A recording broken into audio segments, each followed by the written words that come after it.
ဒီနေ့မှာလည်းဒီချက်ရောအလုံးနဲ့ပတ်သက်တဲ့ထိုင်းစကားအတူလေးတွေကိုပြောပြပေးသွားပါမယ်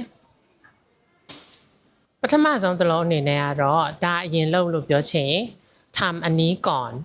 ทำอันนี้ก่อนလို့ပြောပါတယ်ဒါအရင်လုပ်ပေါ့နော်ဒီနားမှာချလို့ပြောချင်เนาะวางตรงนี้วางตรงนี้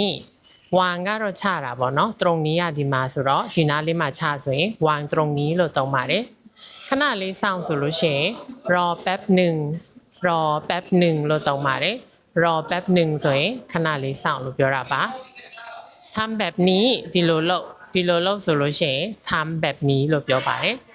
ทำကတော့လုပ်တာပေါ့နော်แบบนี้ကတော့ဒီလိုทำแบบนี้ဒီလိုလုပ်နောက်တစ်ခုဒါလေးမှလိုက်အောင်ဆိုလို့ရှိရင်လည်းยกอันนี้ยกอันนี้လို့သုံးပါတယ်ยกကတော့မှတာอันนี้ကတော့ဒါပေါ့နော်ยกอันนี้ဆိုလို့ရှိရင်ဒါလေးမှလိုက်အောင်နောက်ဆုံးတစ်လုံးကတော့เก็บของပစ္စည်းသိမ်းလို့ပြောတာပါเก็บကတော့သိမ်းတာပေါ့နော်ဆိုတော့เก็บของဆိုလို့ရှိရင်ပစ္စည်းသိမ်းလို့ပြောပါတယ်ဆိုတော့တခြားသိချင်တဲ့စာလုံးလေးတွေရှိရင်လည်းအောက်က comment မှာ